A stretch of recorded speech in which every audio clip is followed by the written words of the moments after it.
What's going on, and welcome to the NBA DFS Q&A show. My name is Tom Vecchio. I am here for the next 30 minutes taking your questions about tonight's massive 13-game NBA slate.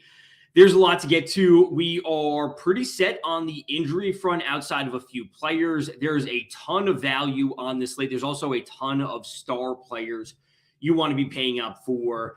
So I can take your questions. We can talk about some betting lines. We can talk about really anything about this slate.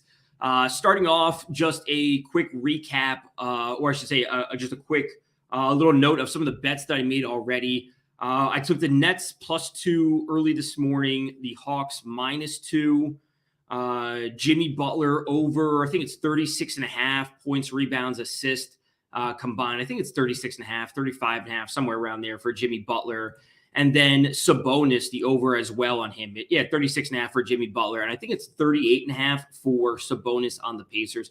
Those are the only four I've made so far today. I think it's going to be a pretty good slate.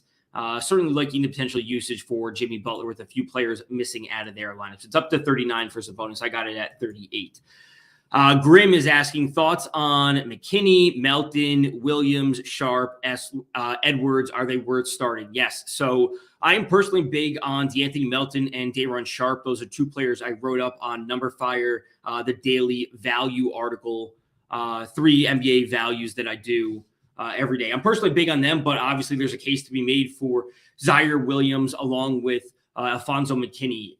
I'm certainly siding with going to Melton and Sharp as the top two out of that group. And those two have been making their way into my lineups in a big way. Just some of the immense value that we have on tonight's slate, like going with the stars and scrubs build is probably my priority tonight. And basically the only way I'm going to be going about things. So Melton and Sharp both should be very popular. Again, you can make the case for the other three players, but if I have to pick two out of that group, it's going to be Melton and then Sharp. Then probably Williams and then Edwards and then McKinney. And like in that order, that's where I'm targeting. So those two have been in my lineups a huge amount, along with getting to plenty of Joe Ingles at $3,700. He should be in the starting lineup because Donovan Mitchell is out for the Utah Jazz, really opening up a lot of value, but it doesn't stop there. We also should be seeing Terrence Davis in the starting lineup for Sacramento because Tyrese Halliburton is out, so we're locking in 4 players. Halliburton is out, so we're locking in 4 players that are all under $5,000 who should all be starting, all be seeing high 20s, low 30s when it comes to minutes, and you're left with $8,600 per player remaining. Allows you to go whatever way you want when it comes to lineup construction. And really, there's plenty of options to spend up for. I know a lot of people on tonight's slate probably going to be prioritizing one of Harden or Kyrie Irving. You can do so. We have a Antetokounmpo playing in a game that has a 229 over-under. It's a 7-point spread. You could certainly go there. Going to Trae Young as well is also an option. You still have the salary to do so. You're locking in a lot of value along with 3 players that all have massive upside. And then you have about $6,000 per player remaining. You can find 2 options at point guard and center. So really locking in some of these core values is the way that I'm going to start things. And whether you want to pivot off them and take some value at center, take more value at point guard, et cetera, there's just an immense amount of options on tonight's slate. So this is kind of where I'm starting, some combination of these players, also potentially getting to the value. DeAndre Hunter is certainly going to be in the mix for me as well. He's only 5,000, depending on where, you lock some players in, depending on their positional eligibility. Going to Diallo also for Detroit for a bit of value. He's right on the edge of what I consider value at 5,600. Again, depending on where you roster players for their given position. Ayo Dosunmu for the Bulls also making his way into the conversation. I mean, you're left with 9,700 per player remaining for 4 positions. You can legitimately roster anyone you want at that spot. Brandon is asking, are you high on Conchar or Dosunmu? It would be Ayo Dosunmu going with Rozier in revenge game, him or Fox. I like the potential upside for Rozier, especially if he gets that 3-point shot going. But ultimately, I think the game environment overall for De'Aaron Fox really should be shaping up to be a good one. This game has a 220, what's the over? 221 over under. It's a 7-point spread. We should be seeing just a really straightforward game, at least I think, from the Kings. It's an easy matchup for them going up against the Pistons, who are on the second night of a back-to-back. There's no Halliburton in the line for the Kings, so I like the potential for, obviously extra offensive usage for Fox. So if I have to choose between Rozier or Fox, I would lean towards Fox, but it's not as if I don't want exposure to Rozier. And I would choose Ayo Dosunmu out of that bunch. DJ's asking, how high are you on taking the spread and money line on Portland and Charlotte tonight? The spread on Portland and Charlotte tonight. Okay, so I would lean towards Portland ahead of things, and I think the money line on Charlotte is obviously a bit more interesting than Portland. Obviously, you're hoping for a lot from Portland. Miami, they are a bit shorthanded. No Kyle Lowry, no Tyler Hero, but they did get Bam Adebayo back the other day. I still think the Heat should take care of business. Will they cover? To be determined. The Hornets, I have more faith in them winning that game outright over the Celtics than I would Portland in that matchup.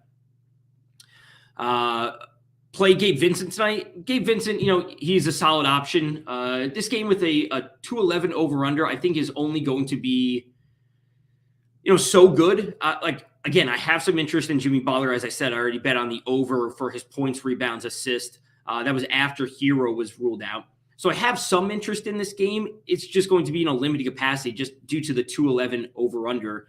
And given the other options we have on the slate with these higher over-unders, this is really where we want to be attacking for some serious fantasy upside. So, Toronto and Dallas, this game just doesn't move the needle a whole lot.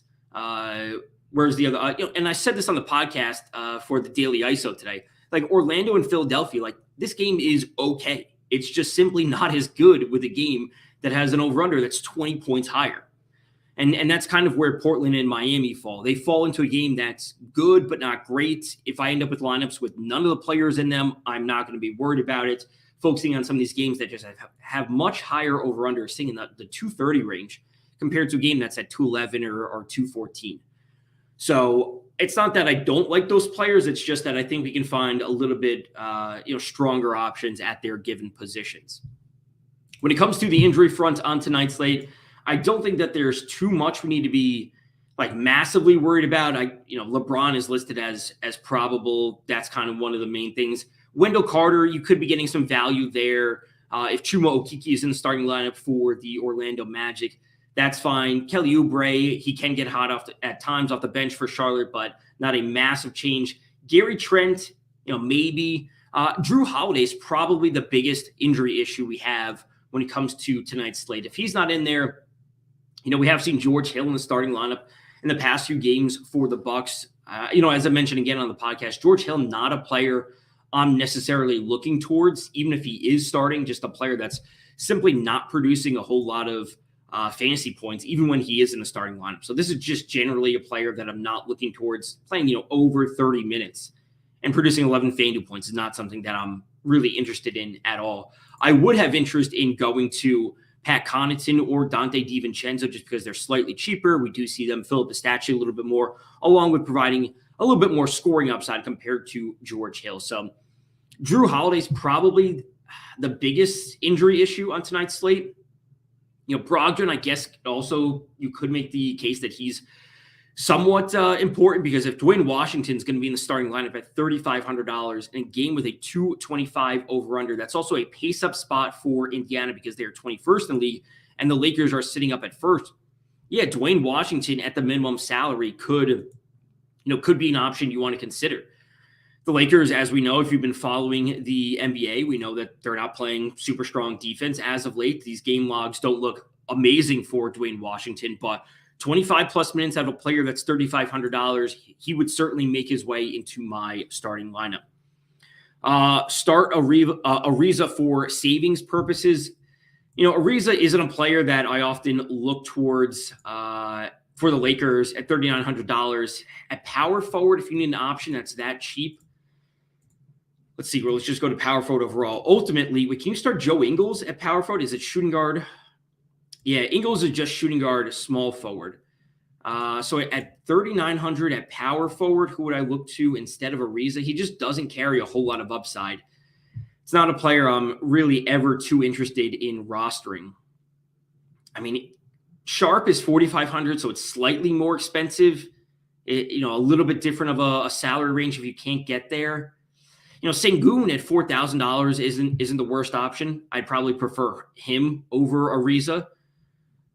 Let's see what the projections at power forward. Who's a good value play? Yeah, Sengun is up there. Again, Sharp is 5,400, slightly more expensive. Even Gallinari in a great game environment against Minnesota, he's 44.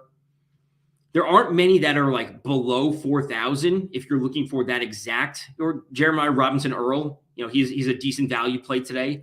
So Ariza is simply not a player that I consider too much. I would, try to bump up to $4,500, $4,900 range if you can find those savings in your lineup to get to a player like Sharp, Gallinari, somewhere around there. Maybe even Chumo Kiki if he's in the starting lineup for the Magic. So Ariza is just generally a player that I just don't ever have in my player pool. If you jump up further to Bogdanovich going up against the Houston Rockets, that's really where a spot where you would like to go, but that's obviously a bit of a different salary tier.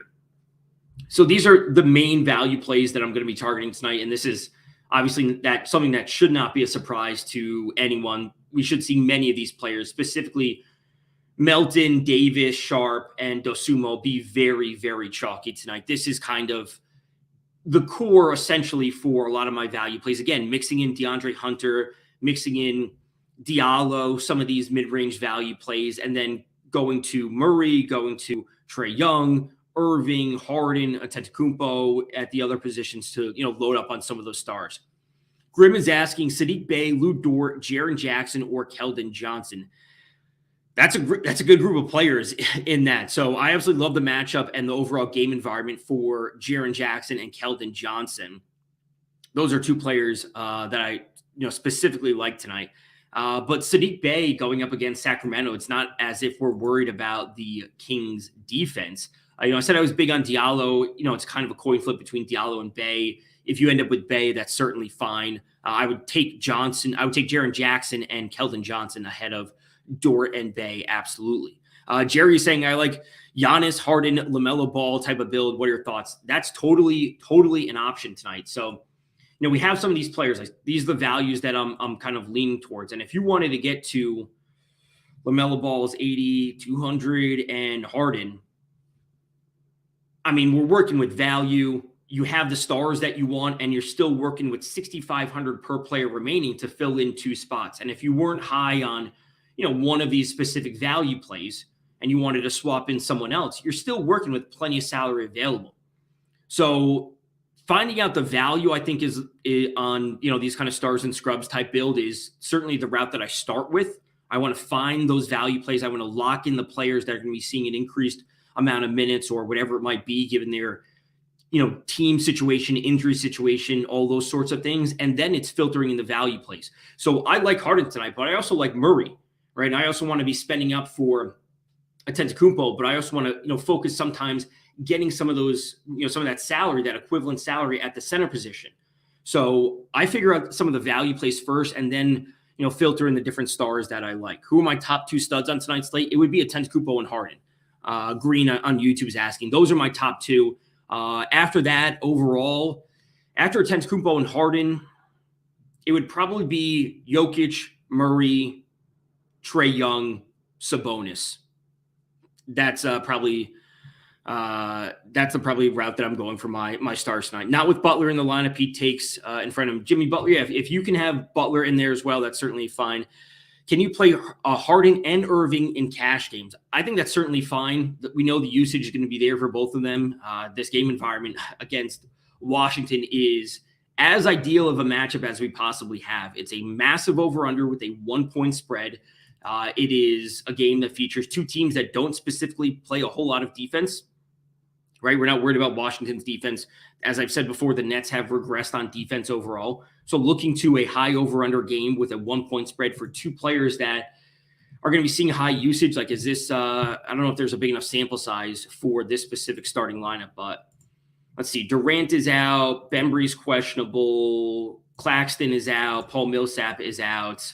Obviously, Irving hasn't been in here a whole ton, so we're not dealing with a massive sample size of minutes for him. But I mean, two players with over 30% usage rate, both producing 1.30 higher when it comes to FanDuel points per minute. Absolutely a spot they can go for both Harden and Irving. Love this game environment. Like I said, I already took the Nets. I think that this is a bounce back spot for them.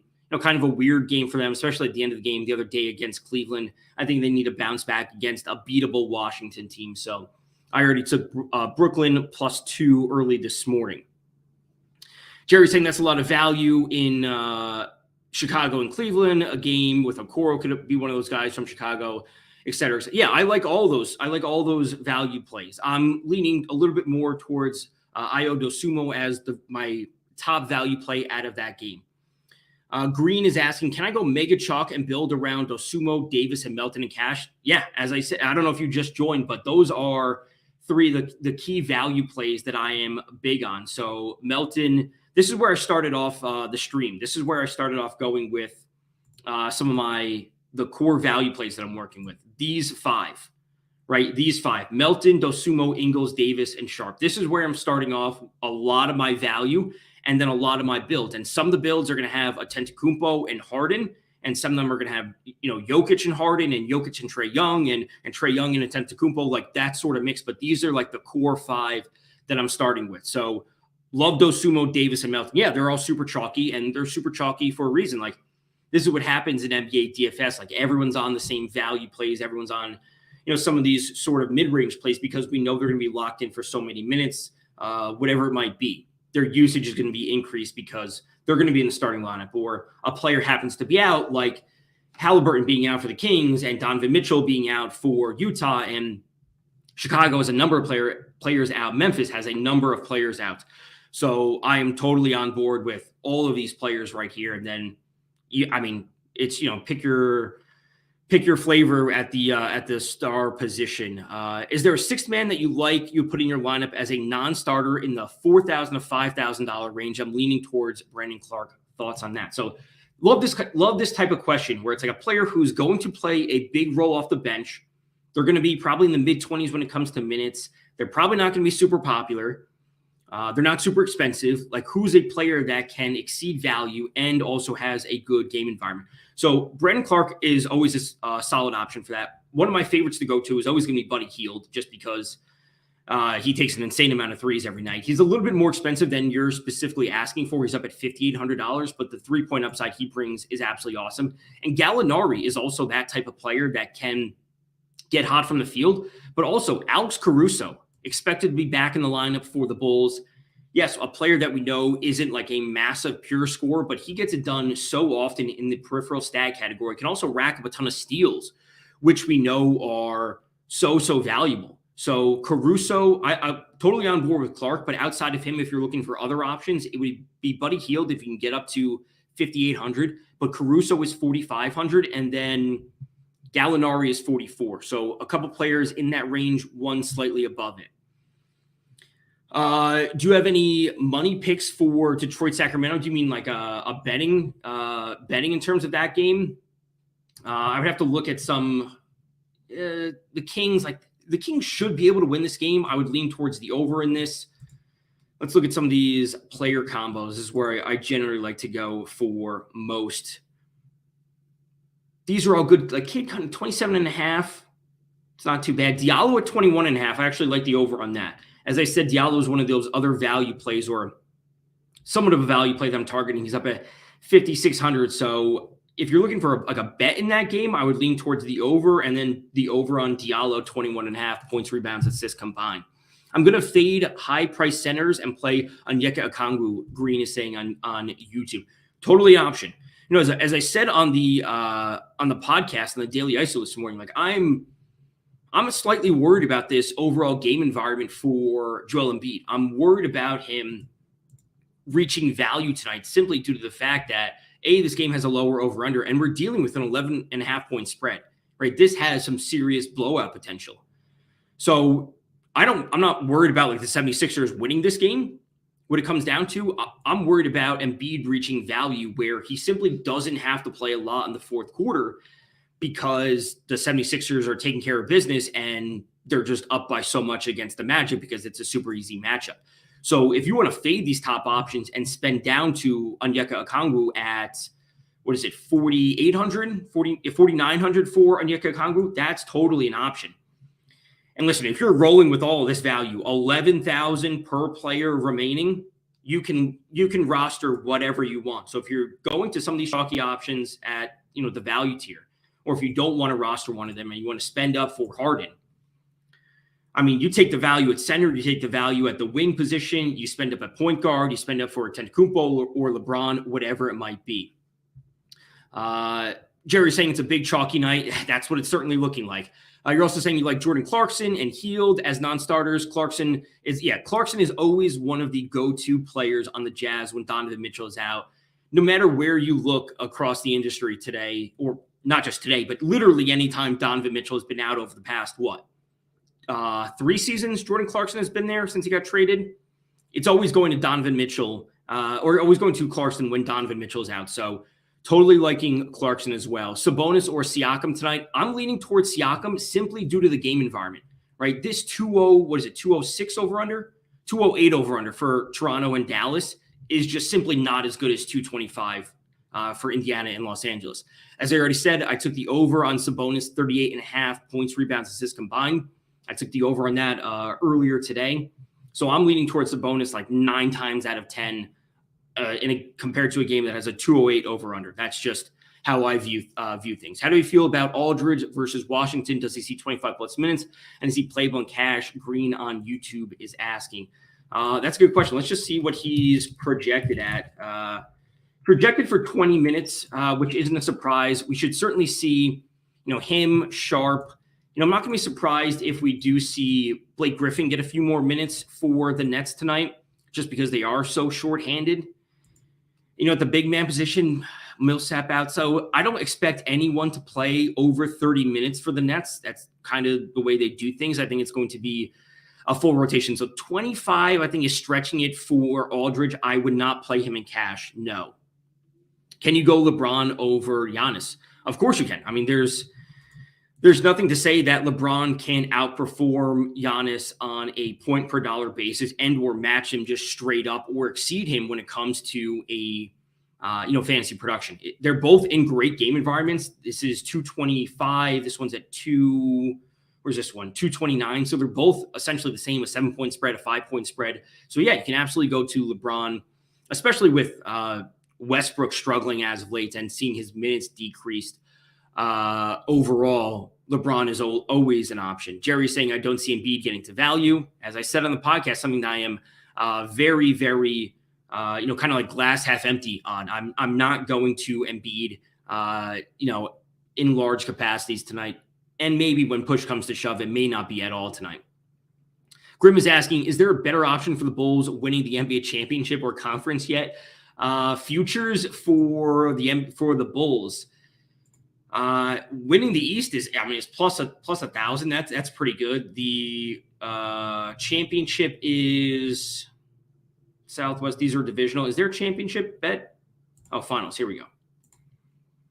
2,100 for the Bulls. That's not bad. 21 to 1 is pretty solid. I would certainly lean towards. I would take the longer shot on the championship rather than the East. Jerry's saying Jakob Poeltl is the man against OKC. Yeah, OKC bad against centers this season. 54.62 FanDuel points per game. That's what the 9th worst in the league against centers. FanDuel points, Gobert or Jokic at center. I would lean towards Gobert. Love the matchup for him, obviously, against Houston. They're literally dead last in the league against centers. And the game environment, 231, right, over under versus Houston, right? It's 231 versus the Rockets, 231, 14-point spread. Not saying that Jokic can't or won't reach value, but 213.5 is just not the same when it comes to overall. And I think, Denver's down here in pace. Yeah, it's a little bit of a pace up spot for them, but I'll certainly take the Jazz playing big up in pace to Houston, who's all the way up at 3. So I lean towards Gobert. Kind of fits a little bit better overall in my lineup build as well. Sabonis or Siakam, I already answered that. It's all on Sabonis tonight. Is contrast sneaky? I don't know if I play him, which value play out of Davis, Dosumo, and Melton would you drop?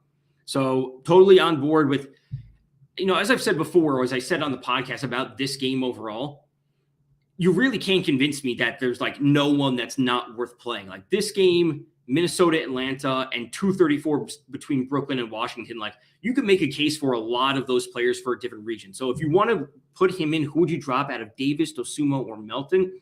I'd probably drop Davis ultimately. That's what it would come down to out of those three.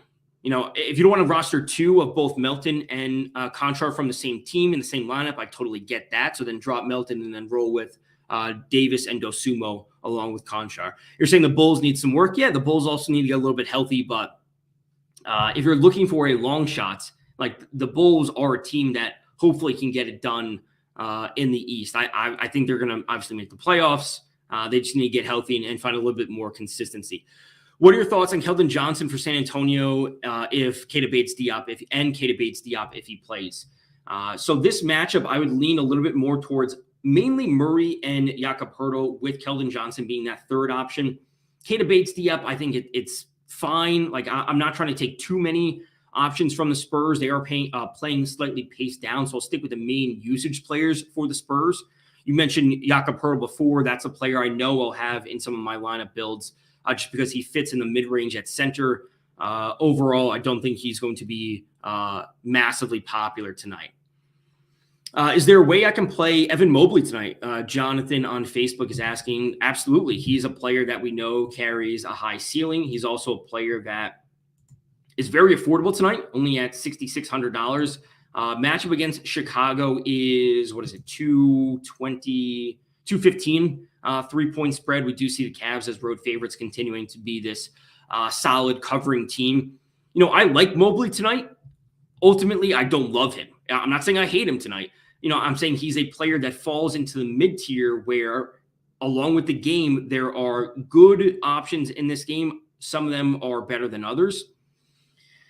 In this mid-tier, you know, I would lean towards Bobby Portis, you know, at $6,300 just based on the game environment ahead of him. I would lean towards Brandon Clark, taking a shot on him ahead of Mobley, and probably John Collins if you could jump up a little bit in terms of salary. So it's not that I don't like Mobley tonight. It's just, you know, given where he is in terms of his salary and the game environment overall, there's just options I think are a little bit stronger. What are we doing with Dennis Schroeder tonight? Green on YouTube is asking, well, we need an update on if Marcus Smart, if he's going to play. I'm not sure if he's been officially ruled in or out yet for Boston. Oh, he has been officially ruled out. I guess he's still sidelined for the Celtics. So I like this matchup for the Celtics. It's a pace-up spot for them going up against Charlotte. They're Charlotte's second, Boston's all the way down at 17th. Charlotte also not particularly strong on defense this season. Were they in the 44? Schroeder is a fine value play at point guard. Again, not the best option overall at point guard if you're looking for a mid-range option. I just think that there are better options overall. Where is he at 5,700 at point guard in the mid-tier? Who would I look to? I mean, Jordan Clarkson at 56. If you could just swap him is an option I would take literally 10 times out of 10 ahead of Schroeder. That's certainly a spot that I would go. Shooting guard, are there different options at 57, 5,800? I like Diallo tonight. As I said, a spot you can go. I know some people are going to be on Lou Dort, as I've seen. Kobe White could be in for a big night, especially if they need some, bit of a scoring boost with Ball and Levine still out. Is Marvin Bagley a good play? Dre on Facebook is asking. I like Sacramento a lot tonight. I think Bagley's a fine option overall. This game environment against Detroit is certainly a fine one. We do see Detroit playing faster this year than in years past. They're 11th in the league, and Sacramento's sitting at 6th. So two teams in the top 11 is never a bad thing with a 221 over-under. So Marvin Bagley is a good option tonight overall. It's nothing like jumps off the page about him tonight for me. Can we play Harden and LeBron in cash, and is it wise to do so? I think you should focus more on your value plays ahead of the stars. You want to lock in what players are going to be seeing high volume of minutes. Harden certainly has the edge for me over LeBron in cash. As I said, Harden is one of my favorite top tier plays tonight alongside Antetokounmpo. So I'm leaning towards Harden and Antetokounmpo. This is not to say that you shouldn't play LeBron, but I would lean towards Harden in cash ahead of LeBron. Yeah, Schroeder's also shooting guard eligible. That's right. What's the best pace up game in terms of 1-to-1 matchup? I think it would be the Jazz against the Rockets in just a 1-to-1 matchup, or the Pacers versus the Lakers, because the Jazz are 14th, the Rockets are 3rd, the Pacers are 21st, the Lakers are number 1. So 2 big pace-up spots for those 2 teams. Both should put them in pretty good spots. All right, so that does it for today's NBA Q&A. We have a big 13-game slate. There's a lot of value on tonight's slate. As always, I'll be back next Wednesday at 4 p.m. on the FanDuel YouTube, Twitch, Twitter, Facebook pages. You can follow me on Twitter at DFS_Tom. Until next time, good luck in your contests.